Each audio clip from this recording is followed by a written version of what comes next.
Welcome everyone to my first reading comp demonstration. So in case you're not aware, I will be doing demonstrations of hard questions. So far I have a couple for LG, but this is the first one I have for RC. LR is in the works, but it might be a while before that gets out. But this is an exam and a passage in particular that I've heard a lot about, but I actually haven't had a chance to do until now. So let's kind of do it cold together here. So as I was just saying, I went cold on this one. That was my first time looking at this particular reading comp and this particular passage. The reason for that is 82, Prep Test 82 is one of the few exams that I'm randomly missing from my library, and so I only recently purchased a copy of it to do myself. So yeah, that's even though I'm recording it after the fact, when I did the passage and composed all the slides for this, it was the first time for me even seeing the passage. What I hope that this demonstration shows is something that, the first thing is something that you probably already know. Canned answer choice explanations that the other test prep providers put out there do have the effect of making everything sound obvious. So the reasons why a wrong answer is wrong and why the right answer is right, they're just kind of presented out there in writing, and it gives you the impression often that it's something that you should have been able to see the first time through, but you and I both know that's BS. That's not our experience. That's not what makes a passage hard. What makes a passage hard is the next thing that I'm going to talk about. When you start a fresh passage, it is hard to know immediately, right away, what is too much of an interpretive stretch and what is acceptable. So even something that is, for an easy passage, is doable as a purpose question or an author attitude question, they are not going to use words all the time in an answer choice that matches up exactly with the exact same words that you find in the passage itself. And it's hard for us, especially on difficult passages that are intentionally designed to challenge us in that fashion. It's hard for us to know what's a stretch and what is okay. And developing that is something that an answer choice explanation regime that is pretty much the only other form of RC explanation currently in existence. It's hard for the usual channels to demonstrate that process, and hopefully I will do a slightly better job of it. Let me know if I'm not, but that's one of my big goals here, is to show you that I started too in the same place. This is my first time seeing it. I just wasn't sure, looking at answer choice A for some question. I mean, it sounds like it could work, but does it work? Is that going to be an acceptable level of not exactly lining up with the vocabulary that I'm seeing in the passage? That's the hard call to make. So the third thing that I want to demonstrate, in line with what I just said, is that it's okay to start off a passage, at least the questions, cautiously. Reserve your judgment, revisit answer choices that you might not have wanted to spend that kind of revisitation time and effort on for an easier passage, until you have researched and reread enough to have built up a sense of what is acceptable for a passage. So again, the hard thing about hard passages is that the answer choices very often sound like they could work, but you're just not sure, and you don't know how to make that call yet. So when you start off a passage, that's the position you're in. You don't really know, and you're kind of cautious. You don't want to eliminate as confidently as you normally might, and that eats up time and all this other stuff. So hopefully what you'll see by the time we get through questions is that I'll start the same way, pretty cautious and not knowing, but as I go through, I will make more reference to things that I've been able to confirm, and I will be able to move more confidently as a result. So those of you familiar with my personal reading comp strategy, again, my strategy is not something that I think everybody should copy exactly, but it just happens to work for me because I value speed more than anything else when getting through a passage the first time through. I will do plenty of rereading, but that will all be guided by questions and answer choices. So with that in mind, let's just start right up with paragraph 1. I am only going to read the first and last sentence, so starting with the first sentence. I would say that this introduces a position, and that is that judges don't have to believe what they say. The last sentence gives a name to that position. I would call it the anti-norm of sincerity position. And the words used to describe the norm of sincerity all lean towards the idea that the norm of sincerity is stupid. And the last one adds dangerously so to the mix. So this entire paragraph, again, is dealing with people who are against a certain position, i.e. the norm of sincerity. People don't, this describes people who don't like that. And then the people who don't like it further we are told, really don't like it. And in fact, it may even be dangerous to like it. So the prediction, there's probably not a whole lot of attention that I have to pay to this paragraph. I probably skipped one sentence, maybe two if both of them are really short. and I'm really not sure at this point what it might have contained. If anything, I'm guessing that it'll probably just refine the anti-sincerity position a bit more in some fashion. And as for the rest of the passage, I'm guessing here that maybe the rest of passage A will be about this anti-sincerity position, and we will see whether I am right or wrong on that in just a moment here. So moving into the first sentence of paragraph 2 of passage, first sentence of paragraph 2 of passage A. Ooh, this is a red flag. So after reading this sentence, the first thing that came into mind was like, oh, I was wrong. This seems to be going against the anti-sincerity position that was introduced in paragraph 1. So, to put it more directly, my prediction was wrong. And that prediction being that passage A was going to be about anti-sincerity in large part. That clearly was wrong, but the nice thing is, despite how unfun it is to be wrong, is that it didn't take very long for the passage to tell me that I was wrong. And it was fairly clear that at least this paragraph was starting to talk about something else. So the fact that I predicted something and didn't work out wasn't such a big deal, I don't think. So to get to the content of what was in the first sentence here, apparently there are going to be 2 ways to defend the sincerity position, but the sentence ends without really discussing it. All right, so this sentence introduces that there are maybe 2 reasons to actually think that sincerity is a good idea, despite all the negative stuff that the people said about sincerity in the end of the last paragraph. So skipping to the last sentence of paragraph 2.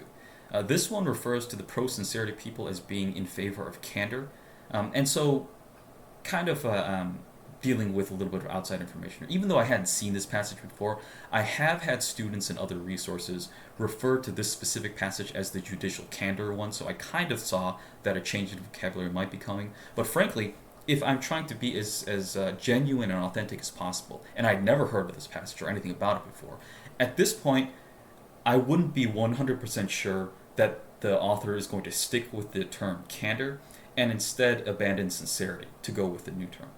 Because of that, I personally am going to stick with sincerity for the time being, just because, again, I don't know, if I hadn't heard anything about this passage outside of having done it myself, I don't think at this point I would have any certainty as to where to stick where to anchor my vocabulary, so to speak. And as for the actual content of the sentence, it does tell us that the pro-sincerity people argue that there are some systemic benefits to sincerity. I am not sure which defense that applies to, one or both or all of them, who knows. Now, of course, I guess both would be the same as all in this case. But that does allow me some space to move into predictions. And so the first thing I want to say is that my predictions are a bit up in the air, not due in small part to the fact that I was wrong about my previous prediction. So I'm already lacking a little bit of confidence personally. But as for predicting what I skipped in paragraph 2, it is hard for me to say 100% whether or not the middle part I skipped actually introduces both defenses of sincerity. It's possible that they could have quickly named them both in passing, but I'm not sure. I'm not sure exactly what they talked about. The structure is a little bit different than what I might be able to predict. However, the word accordingly that starts off the last sentence is a big clue. It is a clue to me. Clearly, it means that whatever it was that I skipped in the previous sentence is being continued in the last sentence that I did read. So again, the stuff in the last sentence, whatever it is something of a continuation of the discussion of whatever just came before it. And comparative reading passages are kind of small. They don't have a lot of room to discuss a whole lot of things. So I'm going to guess here that they just introduced only the first defense in this particular paragraph. I don't think that they had enough room to really discuss both defenses and then continue a discussion of both defenses in the last sentence. I'm going to assume that given the space restrictions that comparative reading passages had, paragraph 2 mentioned that there are 2 defenses, but only really talked about the first one, and then the last sentence was kind of a continuation of whatever they discussed. So based on that, I further predict that the next paragraph is probably going to talk about the second defense. It would be odd for them, odd but not unprecedented, but still all the same, a little bit unlikely for them to specifically call out 2 whole defenses without talking about both of them. But again, I have seen that happen before where they mention multiple things but only really focus on one. That is the author's choice. So I'm keeping in the back of my mind that I could be wrong, but that's what I'm going to go with for now. Alright, moving into paragraph 3. Our first sentence tells us that it looks like they are going to go with candor as the name instead of sincerity, so I'll just kind of pivot to that, but they essentially, I think, are interchangeable. It appears that the defense discussed in the previous sentence could be called the prudential defense, and apparently there's something wrong with it, or there's a deficiency at least. And that particular problem is that the prudential defense doesn't acknowledge the quote-unquote normative force behind the idea that judges shouldn't lie or mislead people. Pretty simple concept. So we now have a name for the defense introduced in paragraph 2, the previous one, and we can call that the prudential defense. And paragraph 3 mentions that the prudential defense has a hole in it, and specifically that hole is that the prudential defense doesn't acknowledge that there might be a normative or moral force behind the idea that judges shouldn't lie or mislead people. Pretty straightforward, I guess. Last sentence of this paragraph. This is where we get our second defense and its name, and we'll call it the moral defense. Of course, the normative/moral idea in sentence 1 was, a big hint that this was the second defense, but here at least we get a formal sort of name for it. So the prediction that I have is that the part of paragraph 3 that I just skipped probably discusses in greater detail the problem with judges lying. Of course, just on its face, there's a problem with people in authority lying in general, but this paragraph probably had a very specific sort of application or example or some kind of explanation of some kind where judges not being candid is a problem. So as I usually do after I read an entire passage, I am going to do a paragraph-by-paragraph overview of passage A at this point. That's what I did when I was doing the passage myself. So real quick, paragraph 1 introduces the anti-candor position. The people who hold it argue that candor is misguided, perhaps dangerously so. Paragraph 2 mentions that there is a prudential defense of candor. I'm not exactly sure what it is because I didn't read, but apparently the proponents of this defense think it has a number of benefits, according to what little I did read. Paragraph 3 is about a failure of the prudential defense, and that failure specifically is that it fails to acknowledge normative force behind the idea that judges shouldn't lie, and this failure suggests that a moral defense of candor might be worth looking into. So again, lightning quick, paragraph 1 introduces an anti-candor position and why people might not want candor to be a thing. Paragraph 2 introduces a prudential defense of candor and some reasons why people like it. Paragraph 3 introduces a moral defense of candor, and that moral defense comes from the failings of the prudential defense that was just mentioned. So that's all I'm getting out of passage A for the time being. So now we get to move into passage B. The first sentence of paragraph 1 on B. Requiring judges to give reasons for decisions is a vital judicial constraint. So I don't know if giving reasons is the same thing as candor, but it seems like it's leaning towards, candor/transparency, disclosure, that sort of concept. So my first impression is that maybe passage B is, in large, sweeping, broad terms, in agreement with passage A, which kind of seemed to like candor. At least it defended it on two different fronts. The last sentence of the first paragraph here tells us there are reasons to think so, and that's a pretty simple and short sentence that doesn't really tell me a whole lot. So predictions. What's obvious to me from reading the last sentence, because that seems to be an answer, like a fairly simple yes answer, there seems to have been some sort of question that was asked between the first and the last sentence. I'm not exactly sure what that question is, but hopefully it has something to do with candor, as passage A was all about that, as was, the first sentence of paragraph 1 was also giving that same vibe. So again, my prediction is that the part of paragraph 1 that I skipped here probably asks some question or proposes some sort of inquiry that has to do with candor. And my second prediction is because this paragraph is so short, there are some 2-sentence paragraphs in RC that are longer. It might not have been a bad idea to read the whole thing if you're just reading this for yourself, but that's just not how I read, so I'm not really going to change that now. So pushing right into paragraph B2, my reaction when reading the first sentence of this paragraph was, nice, this is about candor. And the sentence itself more or less tells us that not requiring candor would allow judges free rein to make decisions without critical repercussions, and critical in this case meaning people being able to criticize their decision or reasoning. Skipping to the last sentence, this one tells us that the candor requirement, the word they use is an obligation, they tell us that the candor requirement works. Its absence is likely detectable, and the absence of such candor would set off public alarm bells. People would notice. So putting these two things together into a prediction, let me walk through my process here. So the first sentence of this paragraph strongly suggests that the end of paragraph 1, the previous paragraph, supports adding a candor requirement on top of the reason-giving requirement, which further means that the part of paragraph 1 that I skipped probably raised the question about the wisdom of requiring candor. So because they just jumped right into a discussion about why candor works, That's why I think that the question that I skipped is very likely about candor in paragraph 1. Kind of shifting our focus back now to paragraph 2.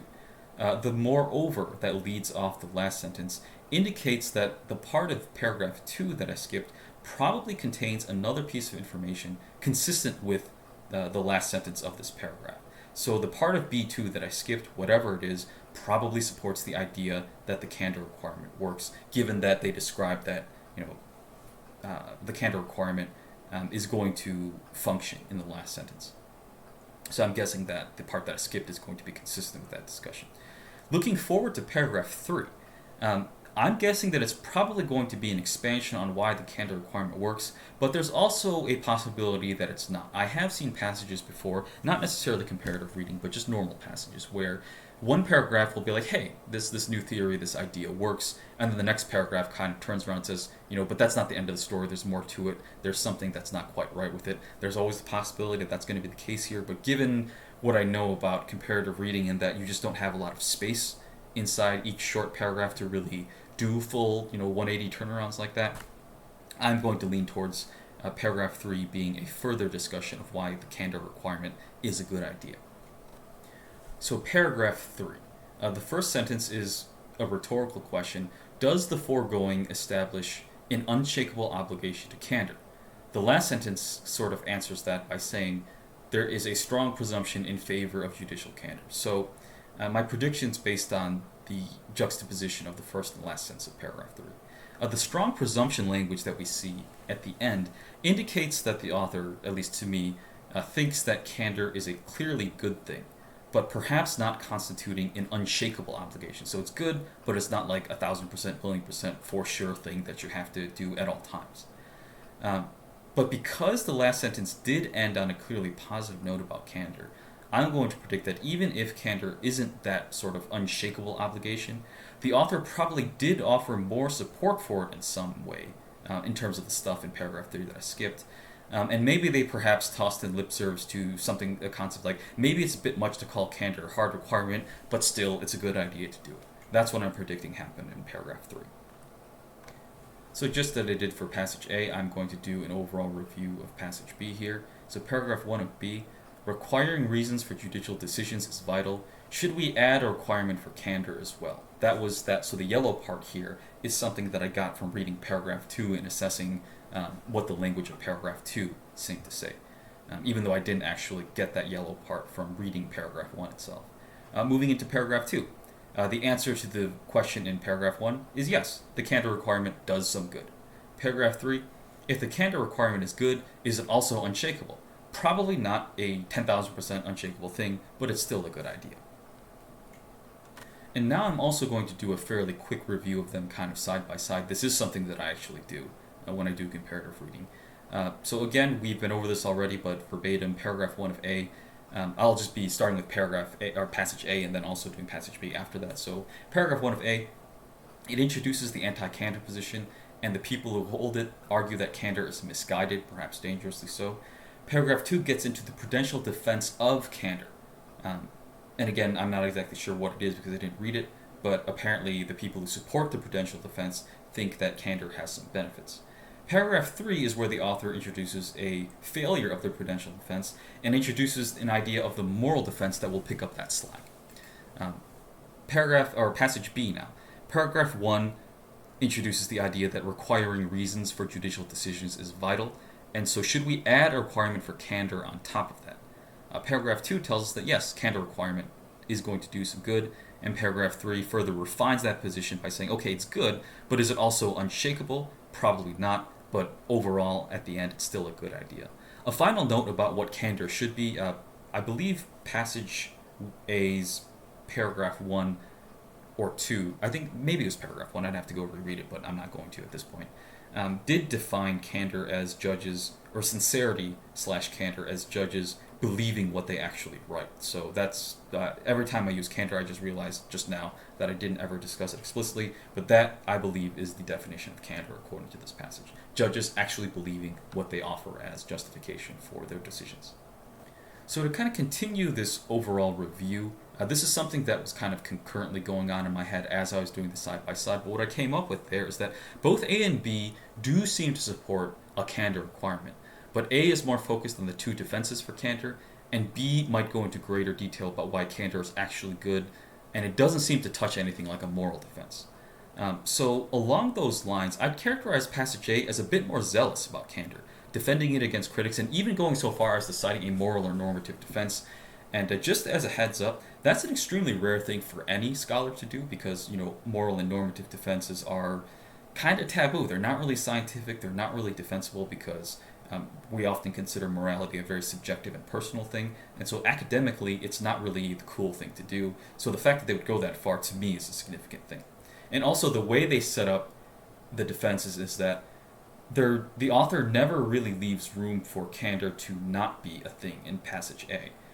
Where the prudential defense covers when it's a smart idea, sort of in a worldly, sort of utilitarian benefit sense, that when candor gives good results under the prudential defense, that's when the prudential defense covers things.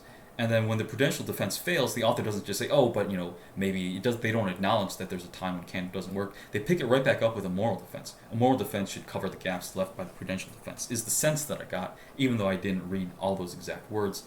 I feel like they're not really leaving a whole lot of space to not like candor.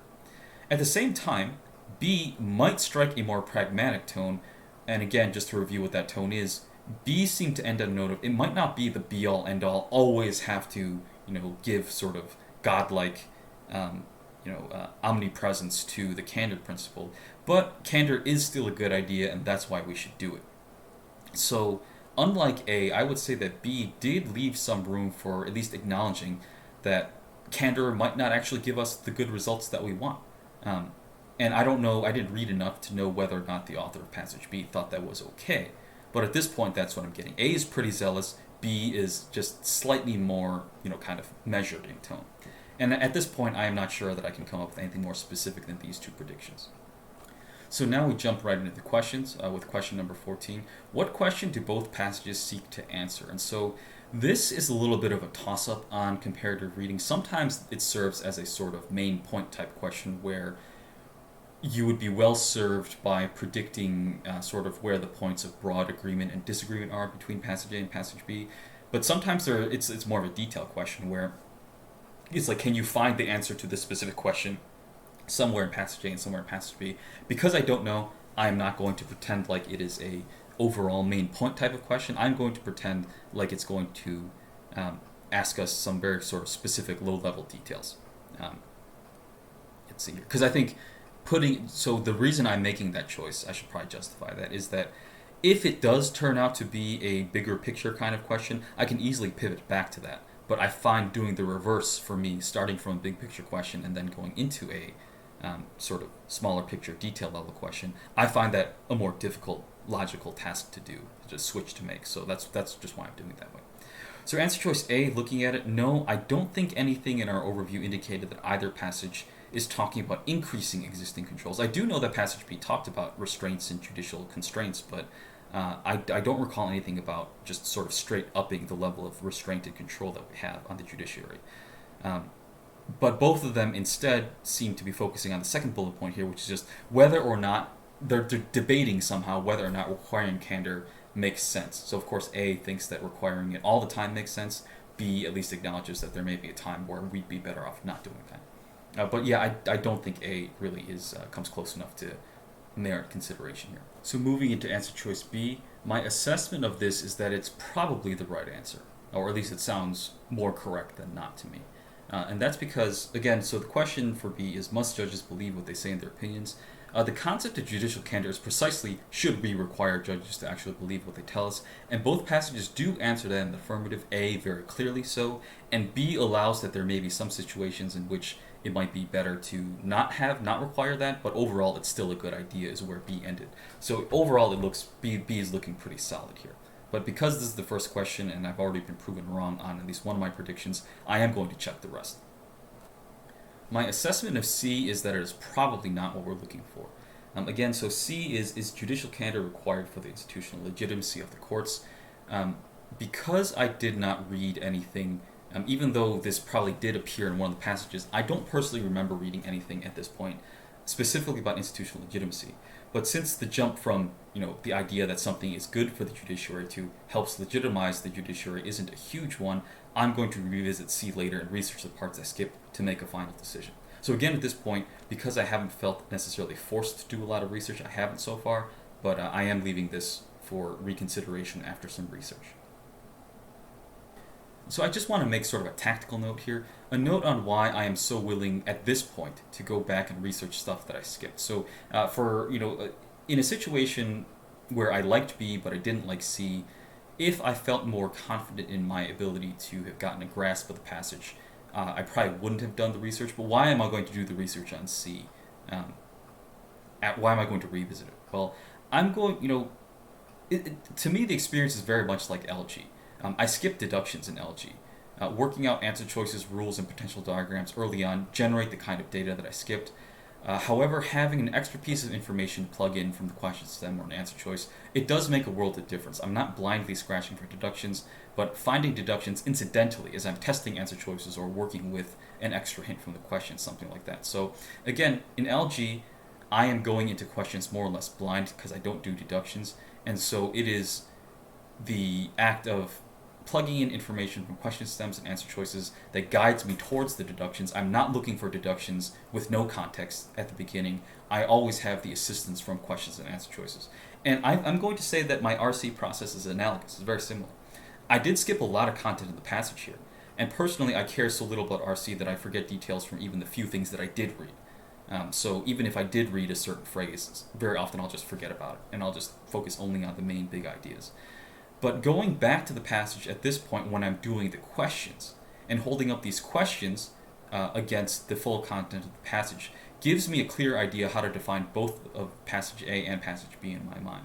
Those questions tend to provide a certain filter, and I didn't have to come up with those questions myself. It's the exam that gave me questions to use to assess both the passages. So again, very much like LG, where I take a lot of time to, well, not a whole lot of time, but comparatively more time in the answer choices than doing the setup part of the game. By skipping deductions during the setup and moving right to the questions, and then using the questions to head back into the deductive sort of aspect of the game, that allows me to avoid trying to find deductions without the help of any context from questions and answer choices. Similarly in RC, I am able to skip so much of reading the passage itself because I'm simply going to skip ahead to the questions and answer choices and use those questions and answer choices to set up a similar deductive filter, so to speak, so that it gives me something to latch onto. It gives me some context within which to assess each passage, rather than me just looking at it cold, trying to make sure that I've got everything right the first time through, and that I haven't missed any details, and that based on my clear reading, I've got really solid predictions. That tends not to be. It's not that the stuff that you're going to come up with is necessarily wrong doing it that way. For me, it's just not worth the time, and I found that it's not worth the time for many of my students as well. And so my final note here is that my willingness to perform research may not stop at C at this point. I might end up checking D and E as well if they have any potential at all. So with all that in mind, let's look at D. My assessment of D is probably not the answer. Does judicial decision-making need to be transparent in order to be of use to litigants? I'm sure that we can find the word litigants somewhere among the content that I skipped, but I just don't feel like my understanding of both passages ever really dealt with this that meaningfully. I will revisit this, just like I kind of warned on the last slide.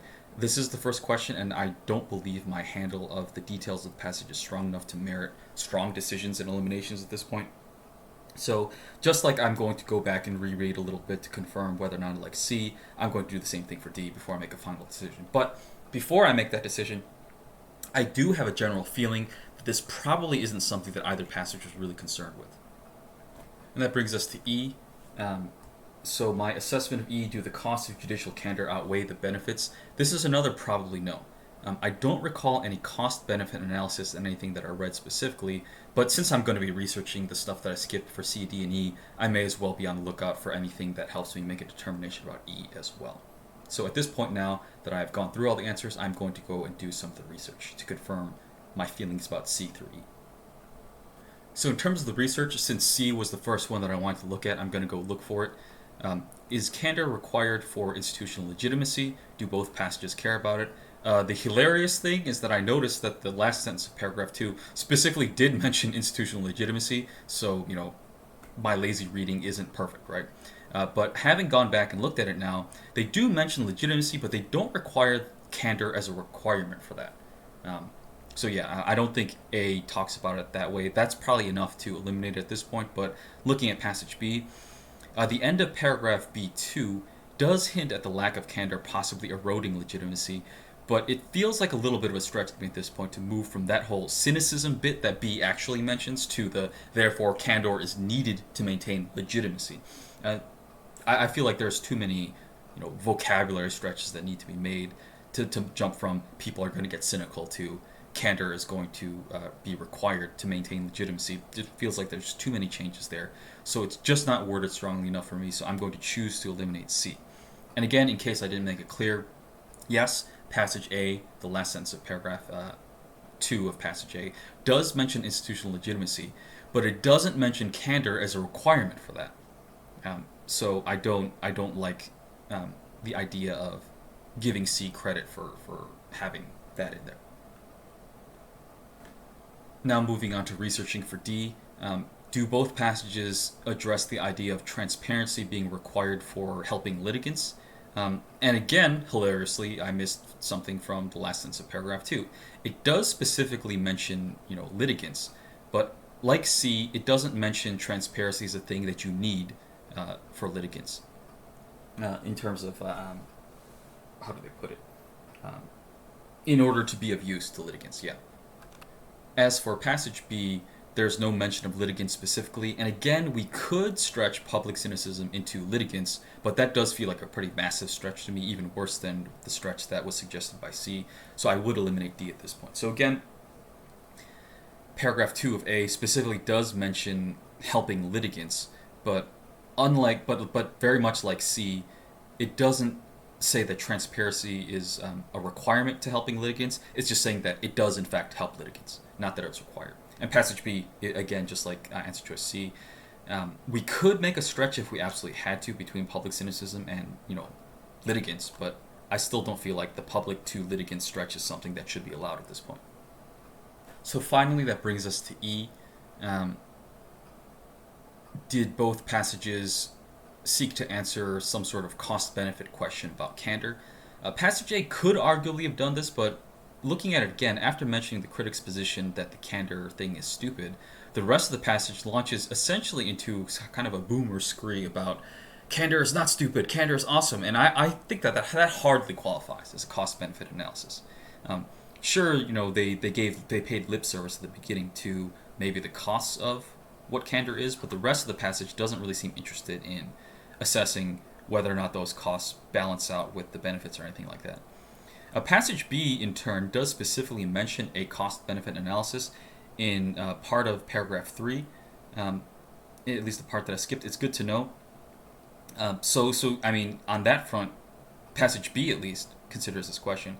But since passage A doesn't touch the issue, I'm just going to eliminate E. Because again, we could have stretched the mere fact that they brought up the anti-candor position and then spent the next two paragraphs zealously defending candor as a cost-benefit thing, but I believe that's a bit much of a stretch at this point. Passage A, my characterization of it so far, has been a fairly clear, we've got to go all candor all the time. There's not really a cost-benefit question in A's mind. It's got, if it's not a sort of utilitarian, candor is the smart thing to do. For passage A, if it's not the smart thing to do, it's still the right thing to do. And that to me does not sound like a cost-benefit analysis. So even though I didn't really have this on my research list, just because I've reread so much of the passage already trying to assess C through E, what I did when I was doing the passage was I just revisited A anyway, since I had read pretty much the whole thing again by this point. So A was asking if both passages cared about the issue of should constraints be strengthened. And yes, this was pretty clearly unattractive to me from the get-go, and even after reading the passages more fully remains unattractive. I don't think the increase in constraints was ever a discussion anywhere. So I just confirmed my decision to eliminate A, so we've gotten rid of A, and then C, D, and E just now. So that does leave us with B as our answer. Pushing on to question 15. So this one asks, both passages allude to the possibility that lack of judicial candor might affect blank. It's not verbatim what the question said, but you get the idea. It's pretty much what they said.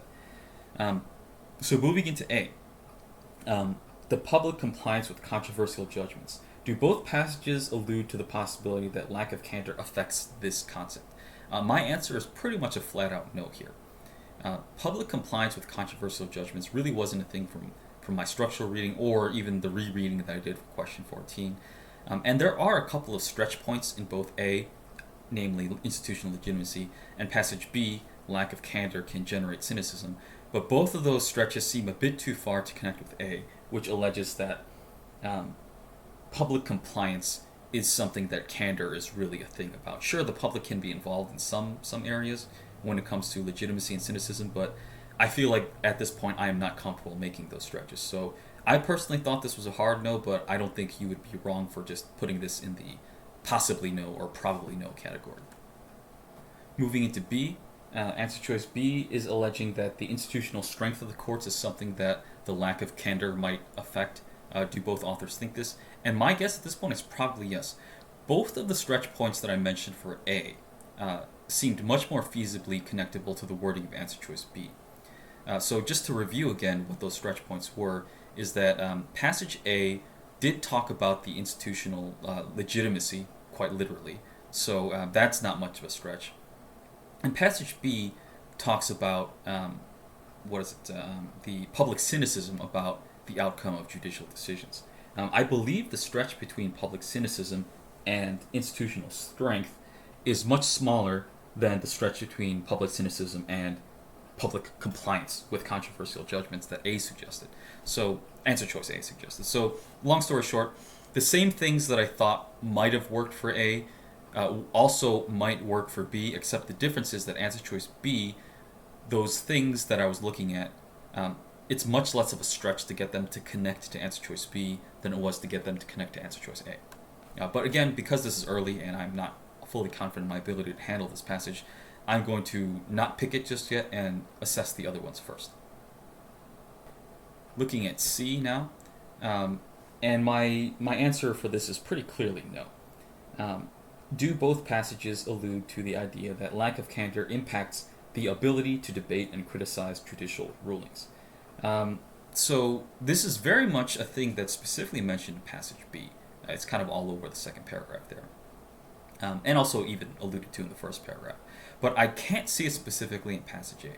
We'd have to make a pretty big stretch from the institutional legitimacy idea, but that is a long ways off from criticizing decisions, and we would have to have our author tell us a whole bunch of things to get us from institutional legitimacy all the way to the fact that that legitimacy is based maybe on criticizing decisions. That just really wasn't a passage A thing, even though it was a passage B thing, so I'm not going to pick C. Moving on to D, so is the idea that guidance provided to the lower courts is impacted by the lack of candor, is that from both passages? No, this is another pretty solid no. There isn't.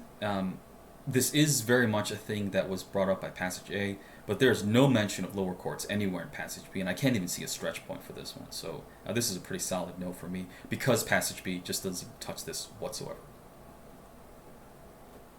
That brings us now to E, and the allegation put forth by E is that is it true that both passages think that the lack of candor impacts the limitations imposed on judges by constitutions? This is another pretty clear no. Very much that's something that passage B mentioned, specifically paragraph B2, the first sentence mentions restraints and constraints in constitutions and whatnot. But there are no constitutional limits noted in passage A, and again, just like answer choice D, I can't even see a stretch point on this issue for one of the passages. So E is a pretty clear elimination for me at this point. So that does leave us with B as the answer. It is the only one that I thought remotely had a chance. Pushing right along to 16, the authors are most likely to disagree over blank. And so just a note here before we do answer choices, allow the time for easier comparative reading situations. You can come up with a decent range of predictions, but honestly for me on this one, it's hard to say, so I'm going to go in fairly open-minded, which is always an iffy proposition. So the one thing that I do feel confident on is that passage A is a bit more zealous and really doesn't seem to want to entertain the idea of exceptions to a candor rule, whereas passage B did seem to hint that there may be exceptions to a candor rule, but I don't know if that's nearly good enough to actually do anything. So I'm just going to keep an open mind, which, like I said, is always a bit risky when going into answer choices like this. But let's see where it gets us. So what does A say? Do they disagree over whether a judge believing some but not all of the reasons given when issuing a judicial decision qualifies as a violation of the principle of candor? I'm going to say probably no on this one. I don't recall offhand anything that just discussed partial beliefs, but it's also possible that I missed it. So even after rereads, because I'm usually moving so quickly and I care so little about the content, I am not going to exclude the possibility that they did discuss this and I just missed it. But that said, I did do a fairly thorough reread for 14, and there's an obscene amount of questions, so I really, at this point, my judgment call was, man, to get this done in 35 minutes, I'm really only going to check it if I can't find a solid candidate further along the list. So I'm going to give it a no label, but I'm going to modify it with just a probably no, in case none of the other answers work, and I do need to feel I need to go back and look for discussion of partial belief versus full belief. Moving along to B, do they disagree on whether public debate of judicial decisions is necessary for the proper functioning of the judiciary? I'm going to go with, again, a probably no on this one. Passage B does discuss public discourse and debate and criticism, but even then, I don't think it's quite as clear as what answer choice B alleges, but it's at least there. It's at least there. Passage A might also be said to agree, since it discusses candor helping institutional legitimacy, but it's a bit of a stretch. But at the same time, I don't think I can safely say that we know Passage A's position on just how critical public debate is to institutional legitimacy. So I'm leaning against B. So again, we know that B thinks that that's an important part of legitimacy, and A does seem to indicate that it might think the same thing, but because I don't know exactly how much A cares about that particular issue, I don't really want to pick B because I don't know that they disagree. If anything, they probably agree. So I would have to know something very specific in addition to what's written on the page to say that no, A actually disagrees with B on this issue. I feel like both of them kind of think it's a good thing, so that's why I'm leaning against B at this point. So looking at C now, do they disagree that the judicial duty to be candid is justified regardless of whether following that duty produces good outcomes? I give this one a probably yes. Passage A might agree, going so far as to say that there might be moral defense when the prudential defense fails. Whereas passage B suggests that, in paragraph 3 of that passage, that there is a time when non-candor is the right call. So the thing specifically that I'm looking at is that, do these points demonstrate, so we're looking at passage B, third paragraph, do these points demonstrate that candor is an unshakable obligation of judicial behavior? And remember the answer was no. Candor is a good idea, but it's a bit much to call it an unshakable obligation. So if I'm reading it more closely, I don't really see anything that kind of counteracts that characterization that I just made. That there is at least some situation where candor isn't always the right call, and unlike A, passage B doesn't really consider it to be a hard and fast thing. So again, passage A likes the thing proposed by C, that it is that it is a hard and fast rule. You've always got to be candid. Passage B suggests that there is a time when non-candor is the way to go, but overall that candor is still a good idea despite that. So that's why I kind of like C at least much better than A and B. I'm still going to check D and E at this point because I do consider this fairly early in the questions, and I'm also not confident that I've always picked up every detail because I have been proven wrong a couple times so far. So I'm not going to pick C and not look at the rest. I am going to look at D and E. So D is about non-legal settings. Do individuals have an unshakable duty to tell the truth? I would say no. This is a solid no. It's the easiest elimination so far. What I have written on the slide here is that neither passage seems to care about this at all. And I still think that's a defensible position. I really don't think, even though A does mention that the normative duty not to lie exists outside of the legal context, but neither passage really cares about non-legal stuff. It's all about whether judges need to be honest or not. That's what this entire thing is about. So either you think like I do that neither passage cared enough to have a position on this, or you saw that passage A clearly thought that outside of the legal context, there is a duty to be truthful and candid. So A thinks that there is a non-legal obligation to be candid, but B has no concern for non-legal obligations to be candid or otherwise. So yeah, pretty solid note for me at this point. And that finally brings us around to E. And this is another pretty easy elimination for me. So do either of them disagree on the idea that when considering a possible course of action, it is usually a relatively easy task to weigh the costs and benefits associated with that action? So this is another one of those cost-benefit situations. But really, more so than the cost-benefit thing, which we've already addressed in a different question, different answer choice, neither passage seems to care about how easy sincerity or candidness is. It was not about how easy it is. It is about whether it's a good idea or not about how easy it is. So this is another easy elimination, probably even easier than D. So revisiting A and C as promised because I wasn't 100% confident. Looking at A again, I'm downgrading it to a no. On another pass through the passages, I really didn't find another reference to partial beliefs and impact of partial beliefs on whether or not somebody's sincere, so I'm eliminating at this point. And looking at C again, I recall that it works without too much of a stretch, so I'm going to pick that as our answer. So again, just to kind of confirm what C was suggesting that both authors disagree on the idea that the judicial duty to be candid is justified, whether or not the outcomes of that candidness is good or bad. So initially when I read this answer choice, I wasn't sure, even though that was something that I'd kind of predicted, that passage A is like, we've got to be candid all the time, regardless of whether or not the results are what we like. And B seemed also almost entirely positive, but paragraph 3 at least addresses the idea that it may not always be the quote-unquote best outcome to be candid, but it's still a good idea to pursue nonetheless for X number of reasons.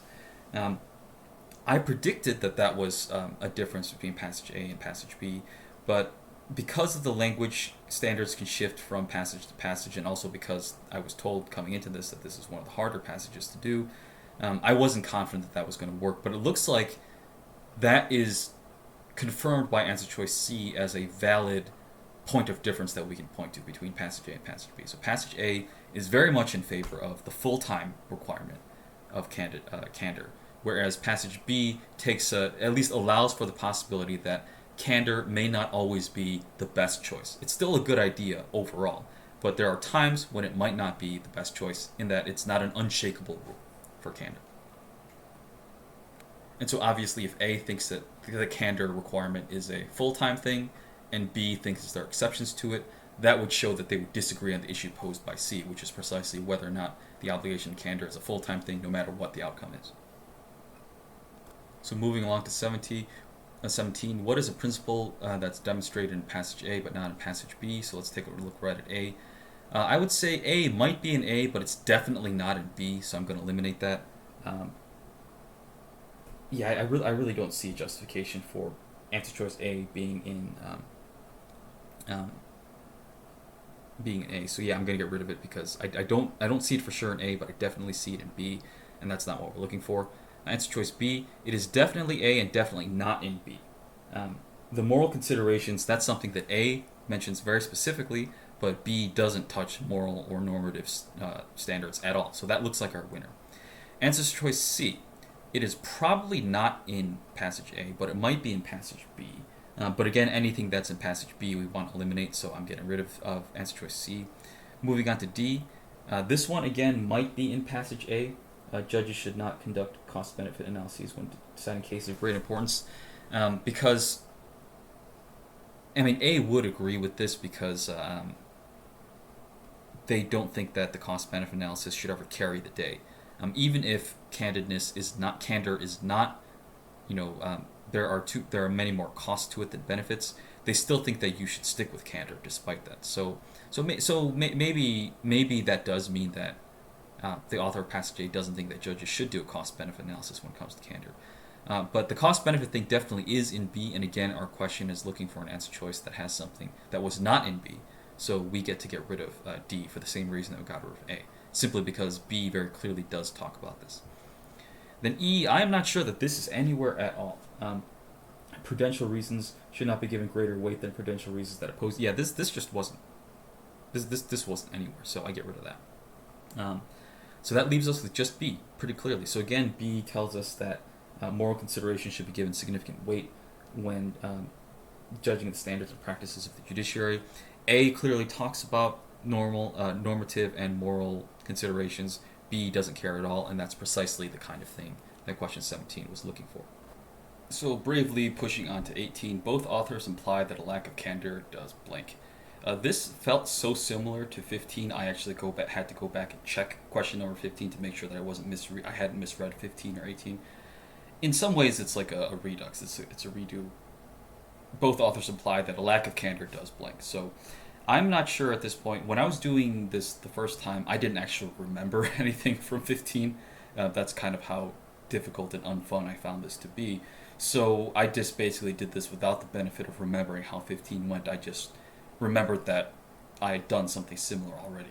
So just repeated the torture. So here is my honest first pass process for this question. Answer choice A. I do believe passage A comes close to saying this outright, that there's an unshakable rule of judicial behavior. That's the candor thing. So it comes pretty close. But B does say the opposite in paragraph 3, that it's not unshakable. So I eliminated A. Based on B, this insufficient guidance for litigants thing, again, that comes up. Yeah, sure, it came up in passage A, but A didn't really even care about that. That was kind of given to us as one of the things that candor might do well, but it wasn't a thing. It wasn't that lack of candor would totally blow up the guidance for litigants thing.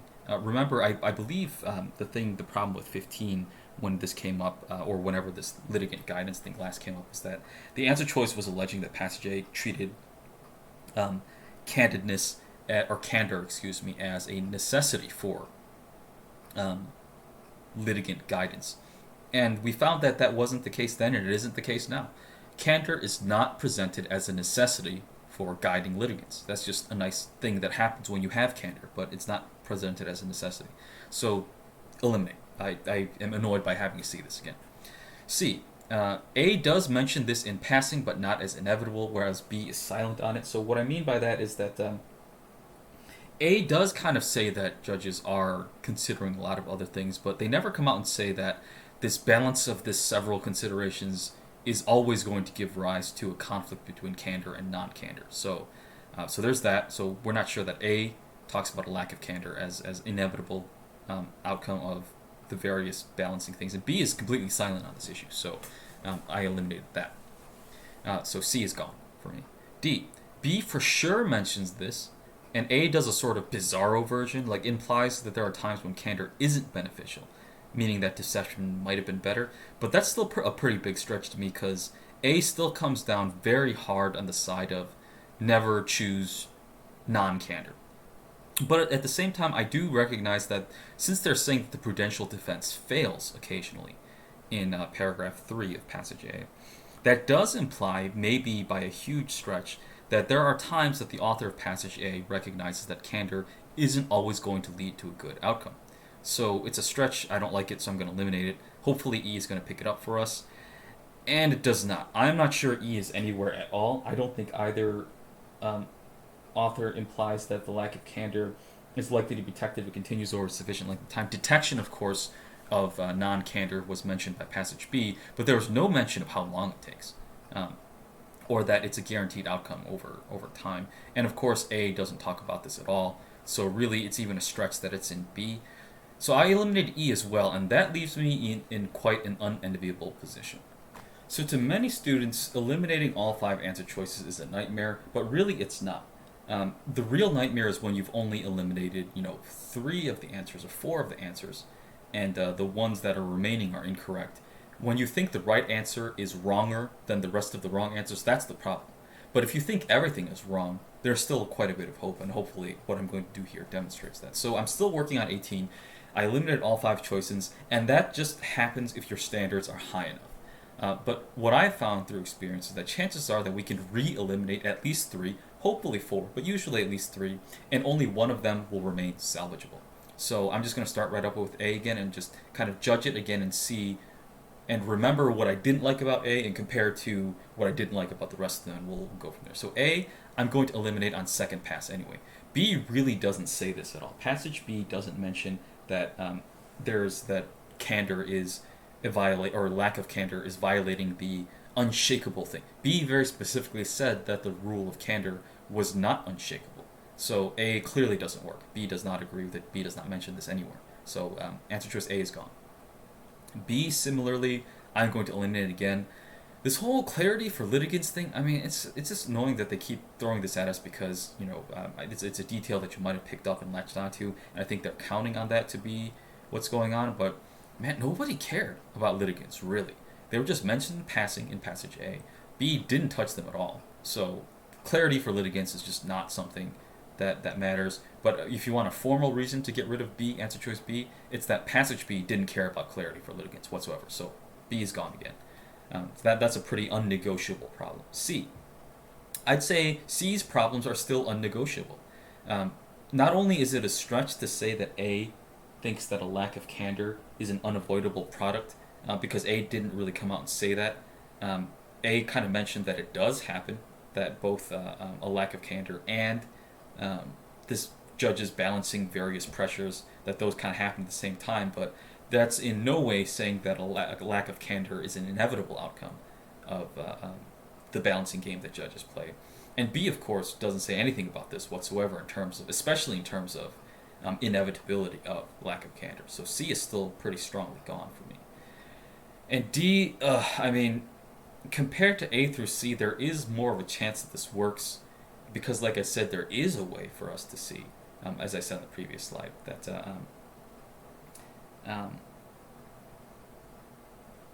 we could see that passage A might grudgingly agree that there are times when non-candor has some benefits. But I still don't like it because that really goes against the tone of the passage. Even though I don't think it's technically incorrect, it's not the sort of thing that I think the author of passage A would like to acknowledge. So I'm only going to pick this if E is worse. And of course, E still is eliminated because it is the easiest elimination of all. You really didn't see E anywhere.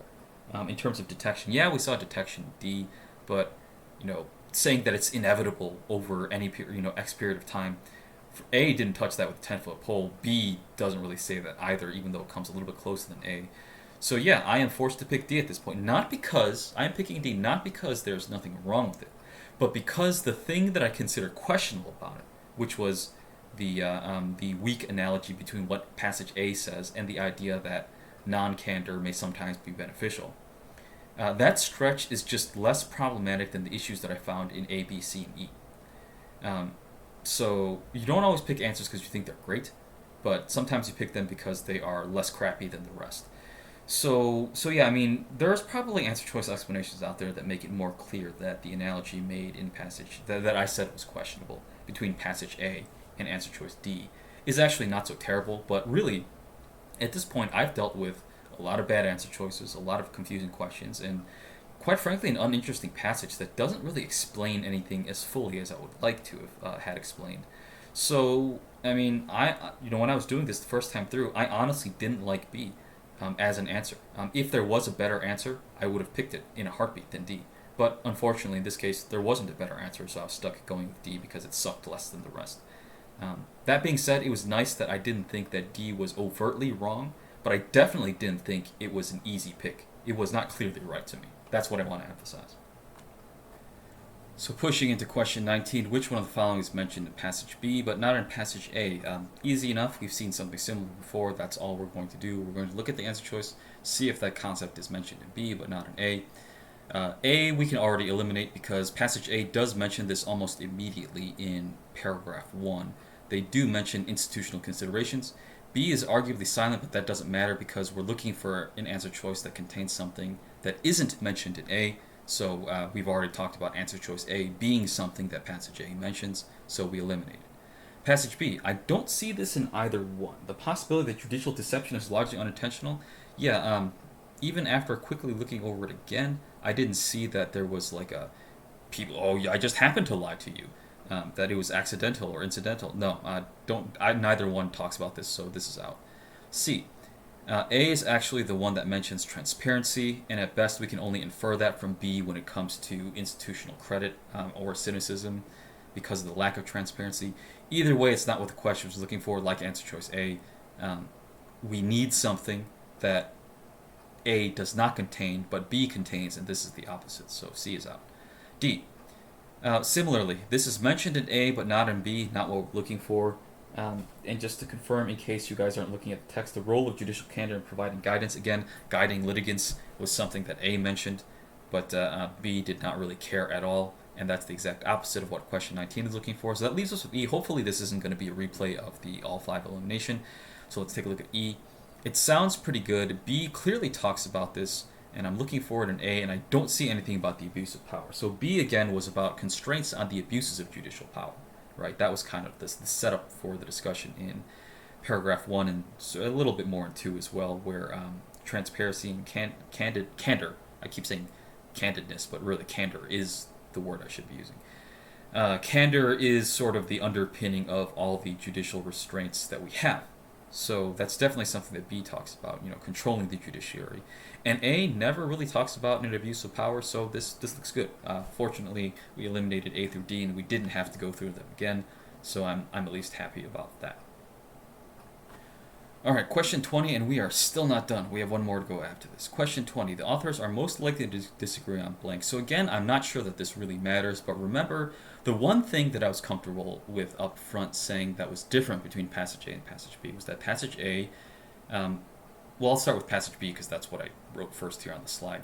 Passage B struck a slightly more pragmatic tone. There might be times when candor doesn't lead to the optimal outcome, and that was in the third paragraph of B, where even if candor isn't always the optimum choice, it's still a good idea. That's the same thing as B admitting that there is at least one situation somewhere where candor might not be the optimum choice.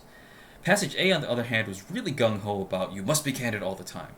Because even if, as B suggests, it's not always prudent or optimum to be candid, there is still a moral obligation to be candid anytime that the prudential outcome doesn't really do it. So paragraph A3 makes it pretty clear that there, according to the author of passage A, there is no conceivable exception to candor. So yeah, if I had to, I'd say that that's the difference. A sees candor as a 100% uptime thing, whereas B will at least acknowledge that it's maybe not quite 100%. Still up there, but not quite 100%. So looking at this one, we're just going to assess what each author's opinion is on this, and if they don't line up, that's what we're looking for. So A. Passage A clearly likes this idea that the institutional legitimacy depends on people having trust in the judges, because institutional legitimacy is a thing that A cared about. B also is technically silent on it, but if we had to pick something, B would probably agree that people not being cynical about it based on transparency, that they'd probably line up with A here, the author of passage A. So I don't like A. I don't think they would disagree, so I get rid of it. B. Passage A is silent on the matter of constraints, and B does like the idea of constraints, or at least thinks that it's important to maintain effective ones. So I don't think A's silence means that they would really disagree on constraints. Either way, I just don't know enough about what A's position is, so I can't say that A disagrees with B, and they probably wouldn't disagree anyway, so I'm going to eliminate B. C. C is talking about judges balancing a number of considerations. A clearly mentions the balancing act, and B technically doesn't mention the balancing act quite as explicitly as A does. But again, I don't think B's silence is the same thing as B's disagreement with the idea that there is a balancing act that needs to be done. So, if anything, B thinks that there could be, it's not all candor all the time, but there are other considerations. There may be times where candor actually isn't the best optimum outcome. But all the same, candor is still a good idea. There's a strong presumption, right, according to passage B. So either way, I don't think B, if push came to shove, would disagree with C. That I don't think they would disagree that judges must balance a number of things before making a choice. So I'm also going to eliminate C. So D. D is about whether prudential considerations are relevant to non-legal situations. I mean, nobody really cares about non-legal situations. The last time we saw non-legal, also that was our kind of our verdict. But maybe A does, but it really mentions non-legal situations only to pull in the moral obligation. we just don't know what B even thinks about non-legal situations, so we're going to get rid of that. Because we don't know if B agrees, and so hopefully again we won't have a nightmare situation. But it looks like E is probably going to be good. So when it comes to it is correct to view judicial candor as an obligation that can be overruled in certain circumstances. A clearly disagrees. A says we should there's the prudential defense of candor, which covers the situations where candor is the better of the two choices in terms of generating good, desirable outcomes. But even when you have the other situation, which is when does candor not produce good, desirable outcomes, then moral and normative considerations still force you back into the candor box anyway. So A doesn't really see an exception and doesn't make room for it. B does grudgingly allow for this in paragraph B3, where they say that it's not a hard and fast rule. It's not an unshakable rule. There may be a situation where candor doesn't lead to the best, or at least the better of the two outcomes, indicating that non-candor may sometimes work, or quite literally that there is an exception to the candor rule. It's not unshakable. That's literally what they say. So that is why I'm going to pick E. And I just want to note this is finally in line with the prediction that we had, in which passage B at least allowed for an exception, a movement away from the unshakable rule of candor, whereas passage A was very much in the this is an unshakable rule situation. So that was nice to have for once.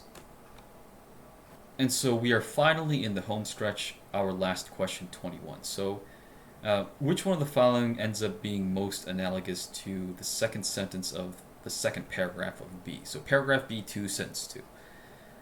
So just kind of looking back at it in the passage, that sentence says that candor is an essential prerequisite of all other restraints. Without it, the restraints wouldn't work. So that's what we're looking for. We're looking for something that says that some X entity is essential to another class of things, and without X entity, the other class of things just doesn't work. So answer choice A.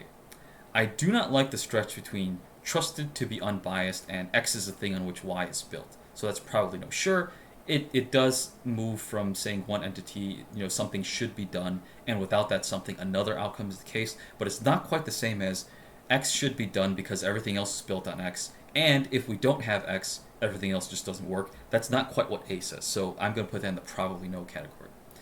Answer choice B. Complain about X, but it turns out X helped in the past. Hard no. That's not at all what we were looking for, so I'm eliminating that. C. This is written in kind of reverse order, but it does have that thing. It does have the element of X is the thing on which Y is built 5, so I'm going to give that a probably yes. So the data presented in support of scientific theory must meet conditions such as relevance and sufficiency, but a presumption of all such conditions is that the data itself is accurate. So there's a presumption on which a sort of view is built, and without that view, the indication. I mean, I guess that's the problem that I do have with C, and that's why I only rated it as a probably, where it has the X is the thing on which Y is built, but it doesn't quite have the necessity element of if you take it away, then the whole system doesn't work. It doesn't come out clearly and say that, like the sentence in paragraph B2, sentence 2 says. So I like that it has the X is the thing on which Y is built aspect, but I'm not going to give it a full-throated yes at this point. Moving on to D. This doesn't have the X is the thing on which Y is built element, so I'm going to get rid of it. And in case you want to hear more specifically, in certain competitive activities, competitors gain an advantage by deceiving their opponents as long. Yeah, I mean, there's the whole situation would have to be built on the idea of gaining this deceptive advantage, and that's just not. The whole system is built on this situation, but just like a weird debate on deception, really. So yeah, D's out. E. Having a professional obligation to do X, as E indicates, isn't the same as X is the thing on which Y is built. So I'm going to eliminate that. But in case this was a tempting one for you, I'm just going to say this. So again, my whole point is that E is kind of trying to trick you into thinking that having a professional obligation to do X is similar or analogous to X is something on which the whole system is built. But a professional obligation is not a professional necessity in the same way. Think about it this way.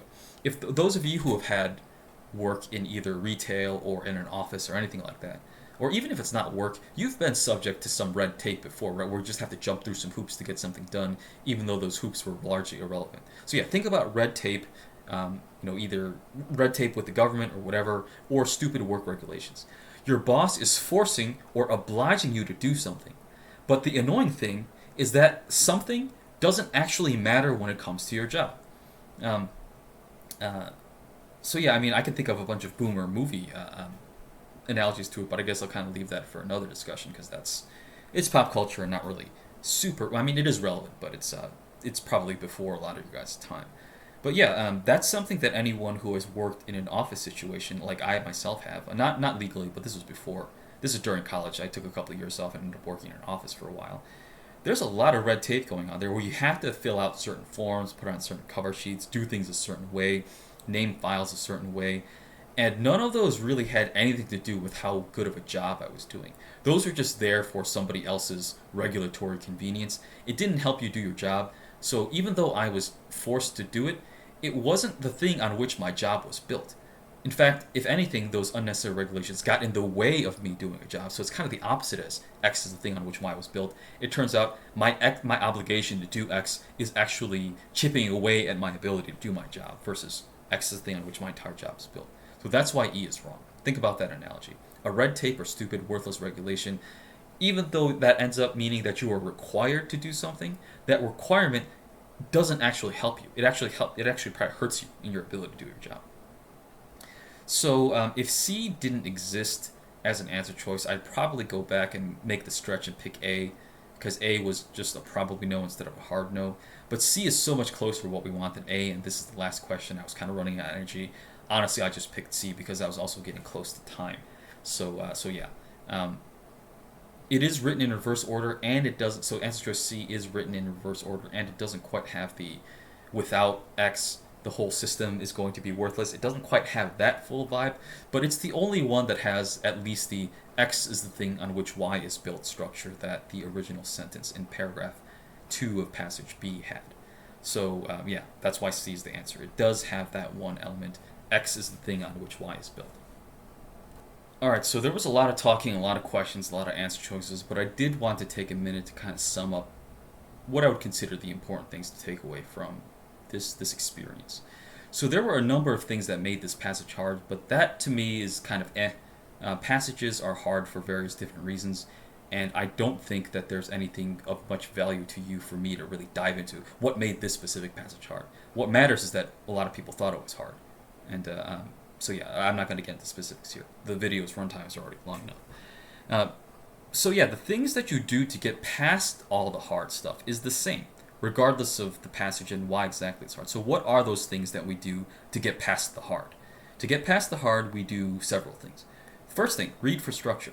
You don't have to read exactly like I did, but you do want to move as quickly as possible through your initial reading of the passage, and really your goal is not to get all the details straight, but to get the general structure and tone right. So I was able to find out that A was kind of a zealot about the Candor rule. If prudence doesn't demand it, morality does. So whatever the case may be, it seemed like A was in favor of Candor. B was quite similar. B was largely very positive about Candor, except at the very end they did include this weird thing about there may actually be a time when Candor isn't the coolest and best idea. And despite that, though, C ended on a note that in spite of Candor not always being 100,000% the best and right answer all the time, it's still something that we should consider. We should lean towards presuming it. So that was something I was able to detect. That level of basic information is really all you truly need to start doing questions properly. Don't reread the stuff the first time through. Nobody cares. The LSAT doesn't care, logic doesn't care, and frankly, you shouldn't care either. The details really are not where the answers are. And reading for structure then leads to the second point. You need to get to the questions ASAP on hard passages. Because on hard passages, you will be doing a decent amount of back and forth between the answer choices and the passages and whatnot. Every minute that you have to dedicate to that back and forth is going to help. And I promise you, I absolutely promise you, rereading things compulsively the first time through and being super slow and deliberate will not save you from rereading on hard passages. It will not save you from the back and forth that you're going to do on questions. So don't fall into the trap. Don't reread your first time through. Don't be too slow, because on a hard passage, the questions are going to get you anyway. You're going to have to reread then, so don't multiply the process. It's just a straight loss for you. There's no benefit to it whatsoever. The next thing that I guess you might add is kind of work on a scale. I'll go from like a hard yes to possibly yes to literally no clue. I have no clue how to handle it versus probably no and a hard no. And the benefit of having this sort of granular scale of yes, maybe, no clue, maybe no, and then hard no, is that if you're confident, or until you're confident, you can avoid the hard yes and hard no. So you have some ability to distinguish between answer choices, but you don't have to put yourself into the risk category of eliminating the correct answer if you're afraid of that. So yeah, if you're afraid of eliminating the correct answer, calibrate your possibly yes rating to allow for those situations where this is a bit of a stretch, but if I absolutely had to, I could see a way to make it work situation. And we came across quite a number of those, right? Where maybe passage B would agree with this, maybe passage A would arguably mention this. I'm not sure, it's a stretch, so we put it in the possibly yes, possibly no, depending on which way you're leaning on the content itself. But yeah, there are ways that you can handle the situation, handle the spectrum, that if you're not confident prior to building confidence on a passage, you can live mostly in the possibly yes and possibly no category. And then finally, for a hard question and a hard passage, be ready to select the least garbage answer. Sometimes you can end up with one no clue or even a probably no answer and four hard no answers. And guess what? In that case, the no clue or probably no answer is better than the four hard no answers that you have to eliminate. And so be ready to do that. Be ready to do that. And part of the problem is this. Let's say you're used to eliminating probably no's from easier questions. You have a bunch of probably no's, and then you find the definitely yes later down the list, and you're like, okay, the others were probably no, and now that D finally turned out to be the hard yes, I get to pick D and move on. That works, right? But here's the problem with hard questions where they mix terrible answers, terrible wrong answers, four terrible wrong answers with one less terrible right answer. The less terrible right answer will still have things that you can point to and not like. And in an easier question, that may have been enough to put it in the probably no category and then forget about it when a better answer came along. But what if there is no better answer? Then that probably no turns out to be the right answer, even if you had doubts about it. It's all about the quality of what you doubt about the answer. Is the thing that I don't like about this answer choice better or worse than the thing that I don't like about the others? And if it's better, then even if you don't like it, you still have to live with it. Because if all the other answer choices are much more clearly wrong than the one that you're uncomfortable with, discomfort or not, you gotta go with it. You gotta go with it. Alright, thanks everybody for sitting through another long one. Like, subscribe, all that stuff helps me. Email me if you have any questions. But hopefully this helped. Yeah, this was a long one. So yeah, take a look at my other reading comps, and more of these are coming. Stay tuned. Thank you.